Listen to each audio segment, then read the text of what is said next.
specifically, what is this person like? I used to work for someone with dyslexia. Don't give him a whole string of numbers.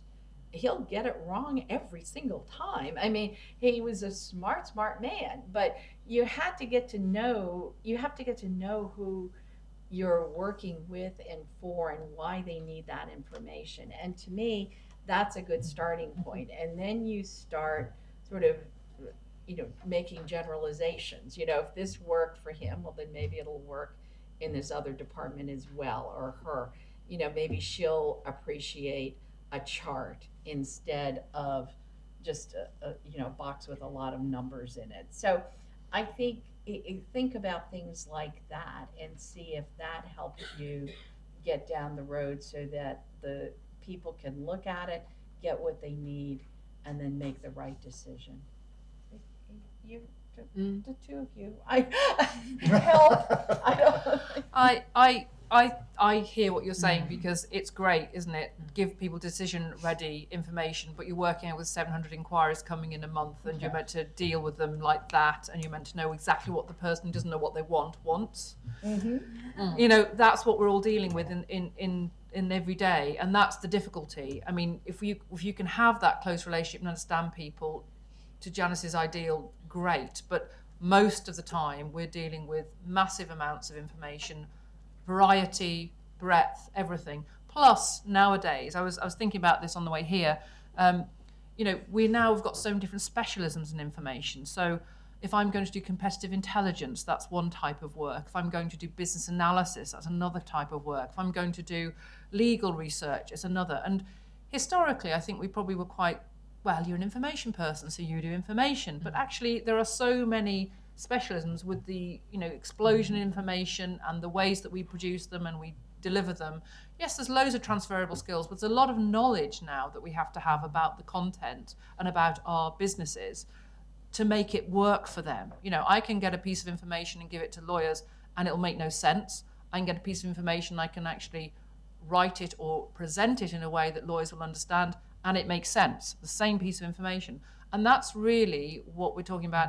Goes back to the mindset thing, goes to actually having to mirror what our firms or our companies are actually like, So I totally feel your pain, and I think that one of our biggest problems is some of the core things here that we've said that we'll talk about all together, which is communication. How do I know what that guy wants who doesn't tell me? How does he know what he wants if he hasn't read the stuff and then decided that's what I wanted? That's the problem. And if you can get that close relationship, and in the report they talk about embedded information people, I think that's probably a very good benefit of having embedded information people. You can understand your individuals and your individual practices, individual sector teams, whatever.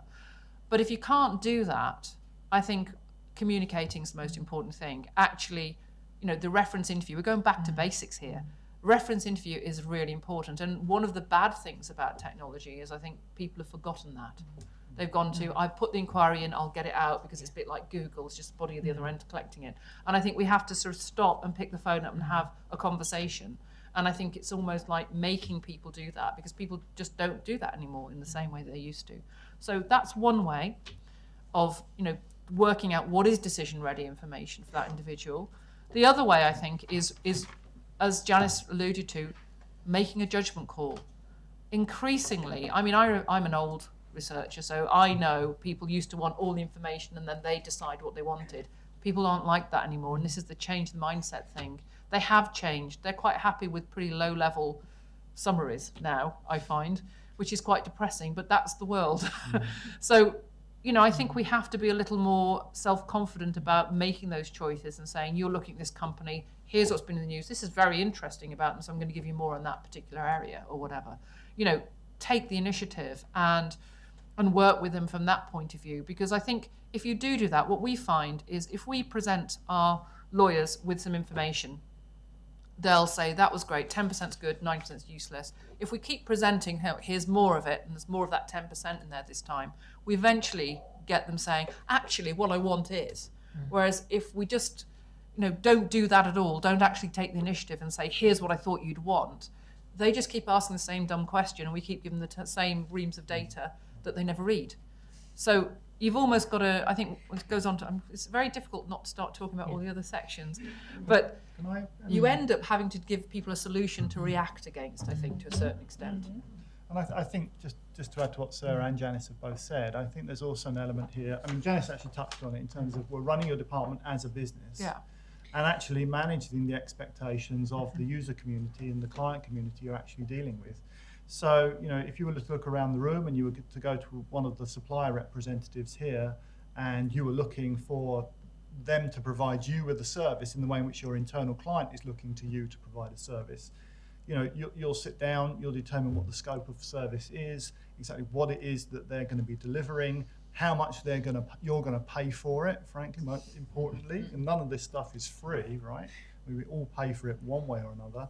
And you'll probably even set up some service levels now. And I think in terms of dealing with those sorts of demands, you know, again, sympathise with your point, Sarah, you know, trying to not encroach on some of these topics, but if you set yourself up to fail by setting a level of expectation that you can't ever hope to meet, that's doing you the greatest disservice, and shame on, you know, anybody that goes about their business that way. It's really important you define, okay, this is what you want, we understand what you want, we get to that point, okay, here is what we can deliver, this is how it will be delivered, this is how much it's going to cost, and bottom line, do you want to buy this service at the end of the day? And then once somebody's prepared to put some skin in the game by way of, you know, putting some dollars on the line or some pounds on the line, excuse me, work at Morgan Stanley, sorry, force of habit, you know, then I think you're ready to move into action and to do something for them. But to promise something, overpromise, underdeliver, and not being able to understand that person's or that individual's expectations is a cardinal sin, I think, today. Okay, Catherine. I think there's something that's in the question which hasn't been addressed, which is about the risk management. That at what point are you, if you're giving advice that is legal, that is it legal advice, and advice that is financial, that it's actually treading on the feet of the practitioners, and are you properly qualified? And I just suppose that's another judgment call that you have to make. I think it's a judgment call. I think it's a question of knowing your client and knowing your users at the end of the day. So, you know, we on the team here in Morgan Stanley, we prepare product strategy documents, and we kind of, you know, Janice, you talked about having a view.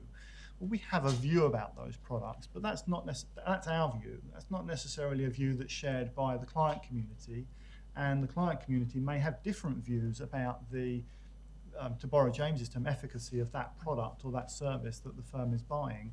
So increasingly what we're trying to do is to, you know, take those views into consideration, making sure that the products that are being bought, you know, are fit for purpose for the individual user groups that are needing them.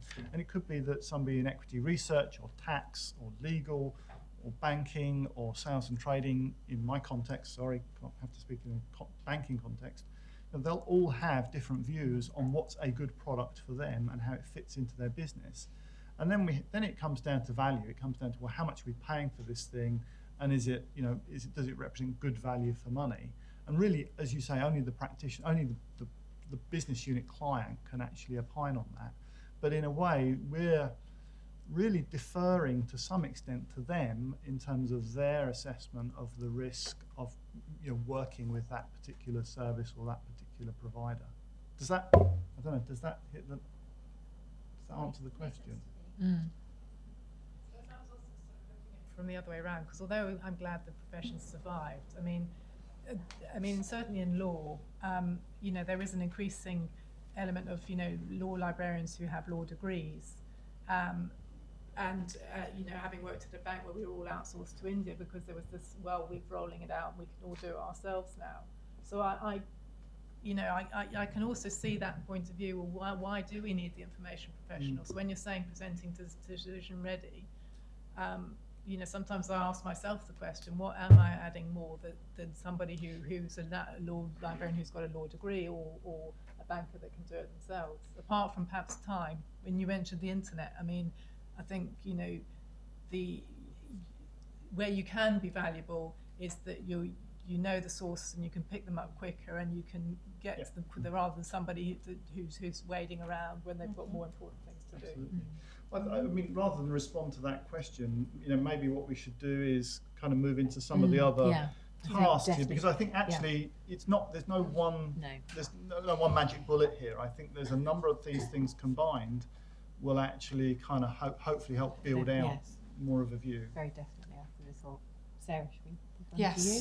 Yes. So I had to choose 3 as well. And it's very hard because most of them work, most of them are sensible. And I have to say, if you haven't read the report, you should read it. It's a very good report. It's a very well-written report, and it's very clear. I have questions about the solutions or the suggestions of the report to a certain extent, because I think that, it's very pure view of what we should be doing and how we should be behaving. But in the real world, I question how much can really be done in, when we work within our environments, etc. So we should be trying to do this. But I think the report itself, if you take it and you look at it and you answer all of the different areas that it covers, I think it's a really good way of doing an audit of your own service and your own skill sets, if you like. So I would highly recommend it. Now, the reason I thought, is it doable, is when I saw this list of 12, I thought, oh my goodness, I'm exhausted. I can't do it. It's too much. There's so many different skills here we're talking about. I've got to be an expert on everything. But actually, if you think about it more sensibly and less sort of emotionally, it's actually very doable, because we have teams. You're a team. And I think it's really important that actually what we're doing here is making sure our team is engaged in these processes. So it might not be that I'm the expert at this, but I've got somebody who is. And really, this is a template, in my view, an ideal of what I should be able to do, but also, more importantly, what my team and what my service can do. And the first thing that I think is really important in this list, and always has been for me throughout my career, is understanding the business you're working in. Now, that can be everything. And over the years that I've worked, it's been, understanding, are we going to get taken over? Understanding, what threats are there in the market that can affect us, and trying to react and think about how do you manage your budgets and the operational side of thing. But interestingly, now I've got a team that's very broad in terms of its skill set. I've got very experienced people, and I've got very junior people. What I'm hearing, interestingly, is even the junior people, they don't really understand what's happening in law. They don't really care, frankly, what's happening in law. But what we're finding is we're saying to them, you need to understand the business. And what we mean by that is the person that's asking you the question, you need to understand his business. He's in this particular practice. Why on earth would we be interested in this particular story given he's in this particular practice? And actually understanding who on earth am I talking to, I think at that level even helps. So I think this sort of practice of knowing your client, but understanding your client's business. And you don't need to know the individual. You need to know he's in this particular practice, he cares about this particular area, and he's asked this question. So I'm going to do this research focused in that way, and actually responding. You're sort of almost going down the road of, even at a very basic level, doing some sort of like customized, decision-ready information, because you're actually using your intelligence to say, I know what this guy's about. He's not going to be interested in something else. We had one of our junior researchers, just to give you a bit of a story, who did some work on a client, and we were talking about litigation, really cared about litigation, and he tried his very best, but actually he'd put a story in about a lady who was going to sue the bank that we were talking about because her checkbook hadn't arrived on time. Now, that understanding his clients to the nth degree, but it's not relevant. And that's when we thought, actually, what we need to do here is really what we're talking about, understanding the business, understanding the client in a business context. My business is law. We talk about very large deals, very large, matters. So that isn't going to be of interest to us. It might be in another context. So the individual researcher, whatever level they are, I think, can actually take that on board and try to apply it to their world. I know the name, I know where the guy is, I know what he's doing. I don't need to know the strategy to the nth degree. I just need to know that and use my intelligence, and then interpret the information for him in that way. I think that also leads in, when you have a more senior researcher, into actually being able to anticipate business needs, because the more it's actually very basic information about an individual you need, and thinking about it long enough to actually contextualize what you're doing. And before you know it, you're identifying business needs, business opportunities, if you like, because if you're doing a piece of work or a piece of research, we've had this happen to us too. We've done a piece of research, we've understood who the person is, we've done the work, but actually we've seen a story completely, left field that actually might be of interest, and sent that just in case, because we thought, what the hell, an extra story. Didn't ask about it, but it might be interesting. And actually that's ended up being a really valuable piece of information for that individual. And that's what they value. That's actually why they come to information professionals. They don't come to us to save time. They don't come to us for anything other than our skills. And we do have very unique skills. And if you actually have a team that has developed, you've got 5 years, 10 years experience, and you actually look at the applications of that team within your business, you'll find many places you can use those skills. So our team now, we're very stretched, but our team now, we see that we can actually match our skills into the finance group in terms of how they can manage financial information, the quality of information. This goes on to the risk point. We've got people putting information into our internal databases who don't really have the skill to actually do the due diligence on, is it the right data? Is it the good data? How do I check if it's right? How do I check if it's correct? We're able to do that. It's the sort of thing that we do standing on our head, frankly. So we're able to do that. We're able to help the development of IT systems increasingly, because increasingly we're seeing IT coming into the information world, and we saw this years ago, but now it's actually much more aggressive. We've got systems that are a process that do the business of law or the business of whatever, and we're all just putting information on the way. But we can actually inform, because you may not realize it, but if you sit back and look at what you do, you actually do a process. And if you're a good researcher and somebody comes to you and says they didn't do a good job, and you know that researcher, as another researcher, you know what they would have done and how they would have thought, and you can work out why they got to where they got to. And that is understanding process. So we've those skills that actually we can use in many, many different ways. There are so many different places we can use our skill. And my second point was about linking our work to risk mitigation, which comes into this, because I actually think we serve a very, very important role here. We're actually very objective. If you think of all of the people in your firm and all the politics, how much politics is there in the information group? We're actually objective. This objectivity that we on the one hand, we have to sort of fight against in order to give more value, is actually got a value when it comes to looking at risk, because we don't have an agenda. We have quality and we have efficacy as our agenda, if you like. So if you think about it, we can actually add an awful lot to that. When we look at our risk, things that we do about risk, we do a number of things. So what we did when we started to get, law got into business big time, and we're all doing lots of research on business, what we started to find was that a lot of the researchers, a lot of the business researchers, business development people, would basically want information, take the information and use it, but they had no real way of knowing if it was good data. I've got this information, it's good, it tells me what I want to do, I'm going off and doing this. So we started to find that one of our main values for the firm was actually being the policeman, saying, wait a minute, this is the right source, that's the right source to use. So giving them guidance on the best sources to use for the job that they're trying to do. That means that they're using sources that they can rely on, they can quote, and they can actually talk about with their clients and be actually not laughed at, if you like. That's a really important role. Business acceptance, know-how, the bringing your clients on board, all that side of things, we've a lot to add there. And then when you come down to the very basics, we talked about information literacy earlier on. And one of the things that we do to our trainees who are currently going through this process now is we give them research requests to do when they've done everything that we want to teach them. And we give them something to do and say, do it on Google. And we find they'll do it on Google and they won't find what they want. And we'll say, did you look on the second page? Yeah? So it's not just Google that's a problem. You find this if you use Lexis, Westlaw, whatever. People don't look beyond. But actually, those sorts of demonstrations allow people to realize what they don't know. And I think that is a really valuable thing. People need to know what they don't know and make a choice. Yes, it's a risk I'll take. I don't know what's in that box. I won't open it. That's fine. Or not. And that really is their choice. But it's our role to make sure they know what they do and what they don't know.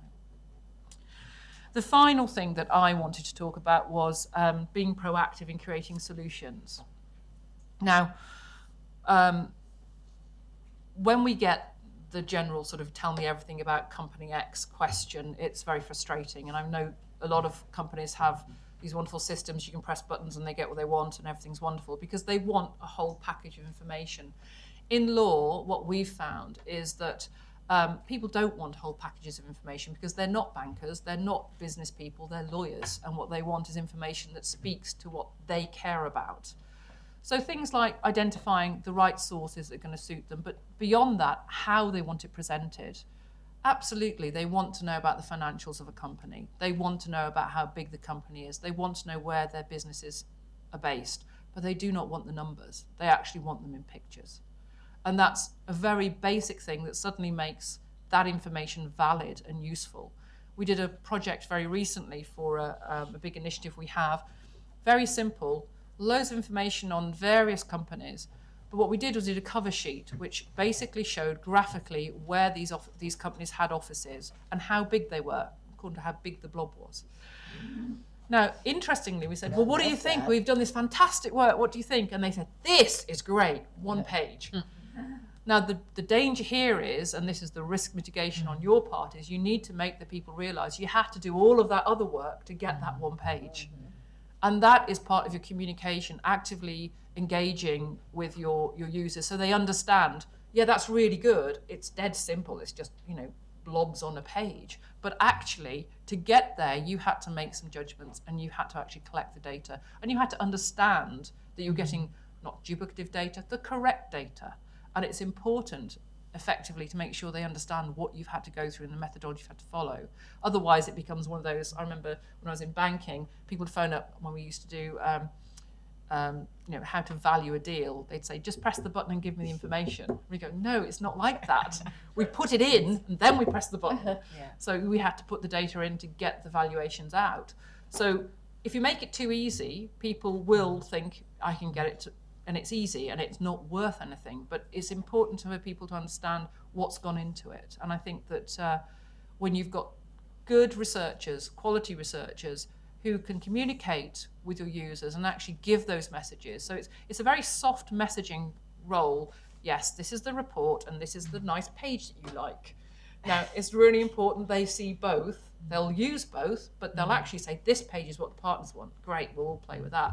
So it's really important to make sure that that conversation is followed through and you follow up on it. I mean, this building relationships point is another one that we all said that was really important because, on this particular initiative, we have a first meeting to talk about what we want. They say, tell me what I need. They don't know what they need. So we give them a solution. They go, yeah, that's great. We want this. That's great. We'll have it. So we do it. So now what we've got to do is we've done it. It's a lot of work. They're going to want that again, but we're not going to do it again because we don't really know if they're really going to use it. This comes down to, I don't know how much they're going to value it because they don't know what they want until they see the best they can get. So the next conversation is around, what did you do with it? What did you do with it? What have you used? And this isn't with the person, the intermediary, this is with the person, the partner, the guy who's there going, I've got to go and make business with this stuff. You need to have that conversation. Yeah, don't be polite and say, it was wonderful, thank you so much. Tell me, what did you do with it? What did you do with this piece of information? And you'll find, in some cases, they don't understand some of the information you've given to them. And that tells you, I need to repackage it. I need to think about how I present this. You can't expect people to learn your language. You have to try to make it work for them. And it's only in those conversations that you realise how they're willing and able to engage with that information. So that's where the relationship thing comes to. And if you think about it, this is a horrifically long list and it's very difficult, but actually, as Kate said, we're doing it all the time, actually. It's a matter of just making sure that we're probably being a little more upfront about it and a bit more open that we're doing it, more transparent with our users. And to come back to your point about, how do I know what I've done? I think I really feel your pain. Decision-ready information. It's a really important issue. I don't think we can answer it entirely, but I think that being transparent, being clear about what you can do, what you're comfortable doing, and what you're not comfortable doing is very important. I think the worst thing you can do is to be everything to all men and actually give them the wrong thing. I mean, I think there's certain things that we as information people are valued for, and that is that we're actually going to be honest about things. We're not political. We're going to say, I don't know, if we don't know, and we're going to say, I think you need to do this because I can't. And I think those are very important things to remember. I don't think we should try to morph into some, answer to everybody. And I think it doesn't mean that that's the answer all the time, but I think that's a conversation to have about, is this something we should be doing? Because in some cases, we need to learn new skills to do these things. We didn't learn these things at library school, and we don't learn them just by sort of waking up in the morning, going to work. Nobody gives us time to learn these things, but we should be thinking about this actively and proactively. If that's what they want, yes, I need to communicate, but actually maybe I need to be looking at information in a different way. I need to be looking at whether I should be doing sort of, giving them a different sort of SWOT analysis or a PESTLE analysis. Is that what I should be doing? And even trying it out with people occasionally is very informative, because you'll think this is what they want, and they'll go, I don't know what you've done there. Can you just give me the paper? But it stops them thinking they want something different. So a lot of it is trial and error, but I think you shouldn't be afraid to try. Thank you. And I think just to follow up, I think your point about actually asking them afterwards what worked, what didn't work, what they used, and I think that question about using, I can remember in the BBC when I said to people, the last programme you made, what sources did you use? And so they went through that, and then what would you like to have? And Yes. 9 times out of 10, what they wanted was actually in the library, but they were completely oblivious to the fact it was there.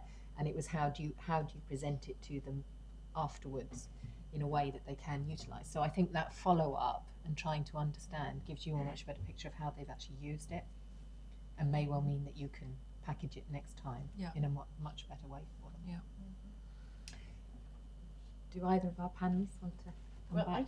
I just wanted to build on that, because to me it comes down to the relationship. I mean, you have to be able to feel comfortable enough and confident enough in your own skills and abilities and contributions that you make to walk up to somebody and ask, how did you use this? And it's not easy, particularly if you're sensitive, particularly if you're concerned about being criticized, but the fact is it helps build this ongoing relationship. And so every time you have that sort of interaction with somebody, you're going to get much more valuable to that person, because you're going to be able to perceive what it is that they're looking for, and be able to, as Kate said and Sarah said, give it to them more specifically and more exactly the way they want it the next time. So look at everything as an opportunity to build a relationship, to create a dialogue,